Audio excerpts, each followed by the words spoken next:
नमस्कार दोस्तों, स्वागत है आपका अपना यूट्यूब चैनल टुडे एग्जाम पर। दोस्तों आज है आपका 13 जनवरी 2023 और आज आपका जो है एसएससी जीडी का एग्ज़ाम था। फर्स्ट शिफ्ट की एग्ज़ाम समाप्त हो चुकी है। फर्स्ट शिफ्ट के एग्ज़ाम में मैथ के सेक्शन से जो भी प्रश्न पूछा गया सभी प्रश्नों को लेकर आ गए हैं विथ ओरिजिनल डाटा। जो ही आपके एग्जाम में पूछा गया वही आंकड़ा के साथ उपलब्ध हो गया हूँ। तो चलिए दोस्तों देख लीजिए कौन कौन सा प्रश्न पूछा गया था। बात करें टॉपिक ट्रेंड का तो वही टॉपिक ट्रेंड में है जो सभी दिन पूछे जा रहे हैं, लेकिन आज यहाँ पर 3 टॉपिक को ऐड किया गया और 3 को स्किप किया गया है। तो ऐसा नहीं कि आज ऐड किया गया और स्किप किया गया तो हमेशा के लिए स्किप किया गया है। तो आपको जो शुरू से मैं कहते आ रहा हूँ ऐसा ही करना है। देख लीजिए कौन कौन सा प्रश्न पूछा गया था। इससे पहले हमने जीके और हिंदी वाली एनालिसिस का वीडियो आप तक पहुँचा दिया था, आशा करते हैं कि आप देखे होंगे। एक प्रश्न आपसे पूछा गया था मिश्रण से कि 40 लीटर दूध और पानी के मिश्रण में दूध तथा पानी का अनुपात 3:2 है।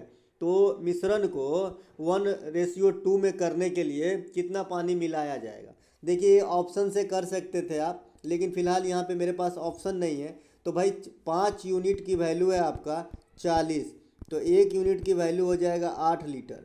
ठीक है, तो मैं मिल्क बाय वाटर लिखता हूँ। तो अभी प्रजेंट में मिल्क है 8 ट्रिक के 24 और वाटर है आपका 16 लीटर।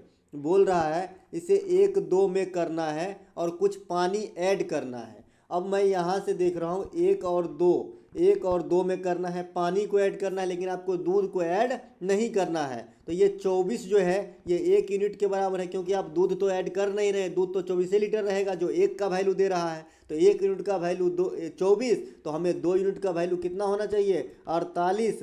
16 पहले से पड़ा है, 32 लीटर पानी और ऐड करना पड़ेगा। तो 24/32 48 हो जाएगा और 1:2 हो जाएगा। आई होप आपको समझ में आया होगा। भैया 40 लीटर की मिश्रण है, 2:3 में है, 5 यूनिट की वैल्यू 40, 1 यूनिट की वैल्यू 8, दूध हो गया 8 त्रिक 24, पानी हो गया 8 दूनी के 16। इसका जो वैल्यू है 1:2 में मुझे करना है, मिक्स करना है पानी, दूध को नहीं छूना है। तो 24 को मैं देख रहा हूँ इसके बराबर में 1 है, तो 2 हमें निकालना है, तो ये 48 होना चाहिए। 16 + x की वैल्यू 48 यानी 16 मुझे 32 जोड़ना पड़ेगा। तो ये प्रश्न आपके एग्जाम में पूछा गया था।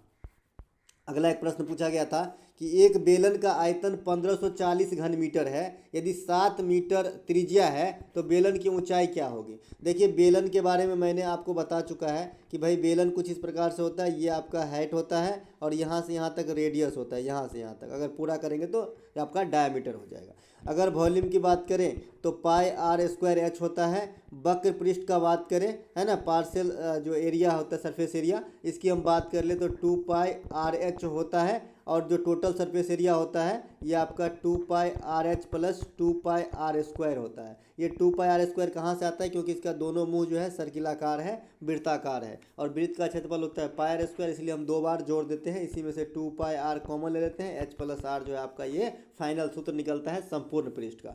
फिलहाल मुझे यहाँ पे आयतन दे रखा है 1540 दे रखा है और इसका होता है आपका 22/7, रेडियस है आपका 7 × 7 × h। ये से ये कट गया, 22 सत्ते के होता है 154, 7 में 154 और 154 से 10 से कटेगा, तो h बराबर आपका जो हो जाएगा 10 मीटर आंसर हो जाएगा, क्योंकि मीटर में दिया गया है। ठीक है, एक प्रश्न आपके एग्जाम में पूछा गया था कि एक बस जो है 75 किलोमीटर पर घंटा की रफ्तार से कार का पीछा कर रहा है, जो बस से 35 किलोमीटर आगे है। ये लीजिए ये 35 किलोमीटर आगे है बस से, यहाँ से चलेगी बस और यहाँ पर है कार, 35 किलोमीटर आगे है कार। ठीक है, 7 घंटा का समय लगता है इसको पकड़ने में।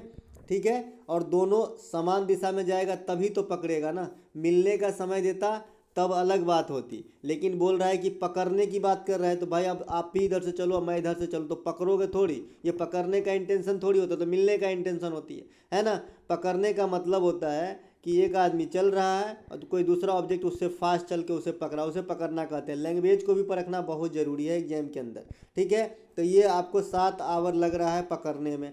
तो भाई क्या होती है, कल मैंने बताया था सापेक्षिक चाल क्या होती है। जब सेम डायरेक्शन में 2 ऑब्जेक्ट जा रहा हो तो सापेक्षिक चाल v1 - v2 होता है, और आपका जब विपरीत जो डायरेक्शन हो जाए तो आपका सापेक्षिक चाल जो है फाइनल वाली जो आपका वेलोसिटी है v1 + v2 हो जाता है। ठीक है। तो इसी पे आपको चलना है। समय बराबर दूरी बट्टा चाल फार्मूला याद रखना है, ये तो आपको कभी नहीं भूलना है, चाहे आप किसी एग्जाम की तैयारी करते हो, वहाँ से प्रश्न आपको इससे देखने को मिलेगा।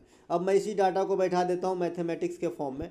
तो हमारा दूरी कितना है 35, हमारा चाल कितना हो जाएगा 75 माइनस एक्स, मान लीजिए कार का एक्स है, ठीक है। और इसके बराबर कितना घंटा लगा है, तो 7 घंटा लगा है। समय बराबर दूरी बट्टा चाल, ये है आपका समय, ये है आपका दूरी और ये है आपका चाल। अब क्रॉस गुना कर सकते हैं हम, 7 पचे के 35, कितना 7 पचे के 35, 75 माइनस एक्स की वैल्यू है 5, तो एक्स की वैल्यू हो जाएगी 70, यानी कार की जो चाल है ना वो 70 किलोमीटर पर आवर हो जाएगा, ठीक है, ध्यान रखिए। अब आप इसी डाटा को फिट करके देखिए तो 7 घंटा ही आएगा। 70 में 75 में से 70 जाएगा, सापेक्षिक चाल 5 हुआ, अब 35 किलोमीटर दूरी हो गया 7 घंटा, मतलब आप जो बनाए एकदम परफेक्ट है। चलते हैं आगे।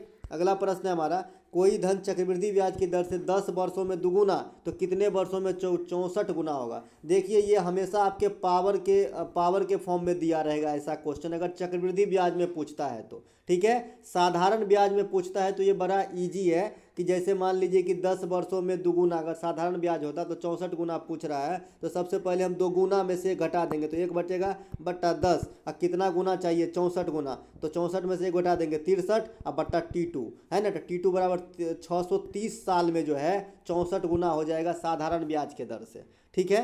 64 गुना जो होना है साधारण ब्याज के दर से वो आपका कितने साल में होगा, इसी प्रश्न में 630 साल में, ठीक है।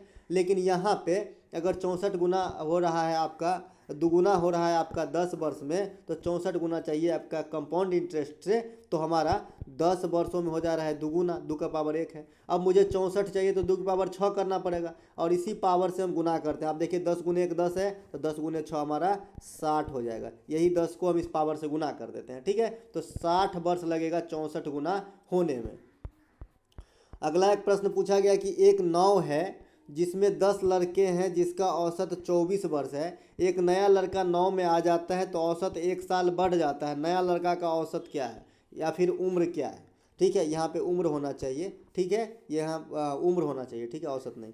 तो एक मान लीजिए कि ये कोई सा नाव है, ये वाला, ये मान लीजिए नाव है, इसमें जो है 10 गो लड़का पहले से बैठल है, और इसका एवरेज जो दे रखा है ये कितना है आपका 24 वर्ष दे रखा है, ठीक है। एगो नया लड़का आ जाता है, एंट्री करता है, तो टोटल लड़का कितना हो गया अंदर 11 लड़का, तो औसत में क्या कर रहा है, बढ़ा रहा है। तो ये तो डिफिनिट बात होगा कि जो नया लड़का आ रहा है उसका उम्र 24 साल से ज़्यादा होगा, तभी तो बढ़ रहा है। तो इसके शॉर्ट ट्रिक क्या है बनाने के लिए, आपको सबसे पहले ये फाइंड करना है बढ़ेगा घटेगा, तो बढ़ेगा, उस लड़के का उम्र ज़्यादा होगा तभी तो औसत बढ़ा दिया है, तो कितना ज़्यादा होगा, तो औसत तो होगा ही होगा, यानी 24 तो होगा ही होगा, और बढ़ा दिया कितना 1 साल, तो 1, ये कितने आदमी पे असर डालेगा, कितना आंकड़ा हो गया अब, तो 10 पहले से था, एगो और आ गया तो 11 गो, तो 11 और 24 तो कितना हो गया आपका 35 वर्ष का वो नया लड़का होगा। अगर इसी प्रश्न में मान लीजिए कि 1 साल घट जाता, मैं आपको बनाना सिखा रहा हूँ, 1 साल घट जाता तो क्या करते, तो 24 से कम होगा तभी घटा था, है ना, तो 24 माइनस हो जाएगा, ये बीच का साइन डिसाइड करेगा कि घटेगा कि बढ़ेगा, कि मतलब आपको जानना होगा अगर बढ़ रहा है औसत तो साइन प्लस, घट रहा है औसत तो साइन माइनस, 1 गुने 11 पे असर डालेगा, 24 में से 11 गया तो 3 और 1 13 साल हो जाता, अगर लड़का 1 साल घटा देता तो 1 साल बढ़ा रहा है, लड़का का उम्र 35 साल है। अगला जो प्रश्न पूछा गया था आपका, ये प्रश्न पूछा गया था कि दीपक एक काम को 60 दिन में, कमल 45 दिनों में और रमेश 45 दिनों में, है ना, तो तीनों मिलके पूरा काम कितने दिन में करेंगे। देखिए एलसीएम विधि से चलेंगे या फिर 1/6 प्लस 1/45, ये विधि भी है, लेकिन ये बच्चा वाला विधि है। आप जब भी टाइम एंड वर्क को सॉल्व कीजिए एलसीएम विधि से चलिए। 60 45 45 का एलसीएम हो जाएगा 90 दूना के 180, 180 हो जाएगा, इफिशियंसी 3 निकलेगा, 2 निकलेगा और 2 निकलेगा, तो एक दिन में तीनों द्वारा मिलके कितना काम हो जाएगा भाई, 3 2 5 2 7 काम, तो टोटल काम हमारे पास कितना है 180, तो हमें 180 को 7 से भाग दे देना है, तो इस इतना दिन लगेगा तीनों को मिलके, है ना। चलते हैं आगे। अगला एक प्रश्न पूछा गया था कि किसी गोले को 2 अर्धगोला में बदला जाता है। मान लीजिए एक ऐसा गोला है, उसको अब 2 अर्धगोला में, मतलब इस प्रकार से 2 अर्धगोला में बांट दिया जाता है, ठीक है। और रेडियस तो सेम ही रहेगा, आप अर्धगोला में बांटिए तो भी रेडियस पे कोई प्रभाव नहीं पड़ेगा। ये बोलने और कहने की बात ही नहीं, समझने की चीज़ है। पृष्ठीय क्षेत्रफल का अनुपात ज्ञात कीजिए यदि त्रिज्या समान हो, यहाँ पे लिख भी दिया है। तो भाई गोला जो पहले लिखा है उसको पहले लिखेंगे। और आप अनुपात वाले प्रश्न में अच्छे अच्छे बच्चे गलती करते हैं, अगर बाद में ये मेंशन ना हो कि भाई इनका इनका अनुपात निकालो, सिर्फ ये लिखा रहे कि अनुपात निकालो, तो जो पहले शब्द लिखा है उसको हमेशा अंश में रखेंगे और जो बाद में लिखा है उसको हर में लिखेंगे। ये सब लॉजिक है, नहीं तो अच्छे बनाओगे सही हो जाएगा गलत, है ना। तो यहाँ पे सबसे पहले मुझे गोले का पृष्ठीय क्षेत्रफल क्या होता है 4πr², और अर्धगोला के रेडियस पर भी कोई प्रभाव नहीं पड़ा, हालांकि यहाँ लिख भी दिया है। तो इसका क्या होता है 3πr² तो होगा ही, अब प्लस 3πr² और होगा। क्यों? क्योंकि दो अर्धगोला बन गया है। इन दोनों ऑब्जेक्ट का बोल रहा है कि पृष्ठीय क्षेत्रफल का अनुपात, तो दोनों को जोड़ना पड़ेगा ना जी। तो 4πr² और नीचे हो जाएगा 6πr²। πr² कट गया, 4:6 मतलब 2:3 हमारा आंसर हो जाएगा। अगला प्रश्न एक पूछा गया था समानुपात वाले से, 3, 5, 9x।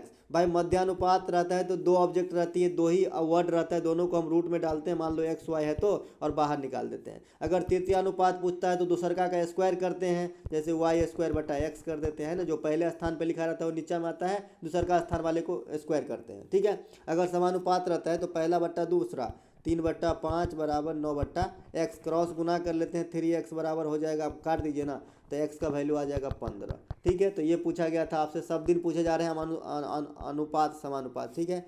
एक प्रश्न आपसे पूछा गया था कि P किसी काम को 200 दिनों में, R और Q मिलकर उसी कामों को 100 दिनों में, 10 दिनों तक तीनों मिलकर काम किया, उसके बाद Q जो है काम छोड़ दिया, शेष काम जो है P और R मिलकर 40 दिनों में पूरा किया, तो R उस काम को कितने दिन में करेगा। देखिए ये क्वेश्चन थोड़ा लेंदी है, अगर मैं आपके जगह एग्जाम दे रहा होता तो इसको मैं बाद में करता, टाइम बचता। तो फिलहाल इस बनाने के लिए कोशिश करते हैं, मतलब इजी वे में।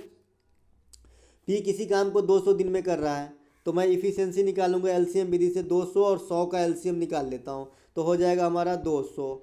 तो P का निकलेगा इफिशियंसी 1, और P और Q प्लस R का निकलेगा हमारा 2, ठीक है। एक दिन में ये तीनों मिलकर कितना काम करेगा 3 काम। कितना दिन साथ में काम किया है 10 दिन। 10 दिन में कितना काम हुआ रहेगा 30 काम, ठीक है। इस 30 काम को मैं टोटल काम से घटा दूंगा, कितना काम बचा 170 काम।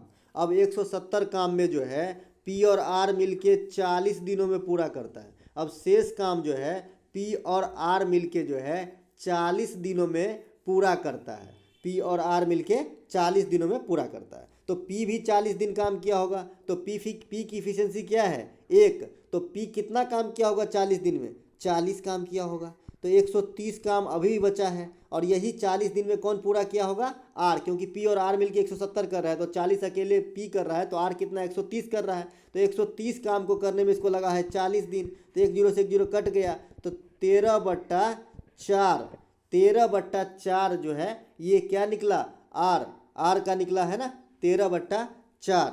13/4 में जो है 130 40 काम कर रहा है, 130 काम कर रहा है 40 दिन में, तो एक काम करेगा 130/40 है। टोटल काम कितना है 200 से हम इसको कर लेंगे गुना, तो ये कट जाएगा हमारा 50 से, तो 50 गुने 13 650 जो है आपका दिन में R काम पूरा करेगा। कितने दिनों में 650 दिनों में। देखिए 130 काम जो है तो 40 दिन में R को लगा है, और टोटल काम हमारे पास कितना है 200, तो मान लीजिए 130 काम को 40 दिनों में, तो 130 40 दिनों में 130 काम, तो एक दिनों में 130/40 काम। हमारे पास कितना काम है टोटल 200 काम, तो इसी को तो हम करे हैं, है ना। तो इसको काट देते हैं, अरे माफ़ कीजिएगा दोस्तों, ये 65 ही होगा, है ना। 650 कहाँ निकाल दे 65 ही होगा जी 65, ये 130/40 है ना, 65 होगा। गुना करने में मिस्टेक हो गया, 1 0 ज़्यादा आ गया था, 65 होगा, ठीक है।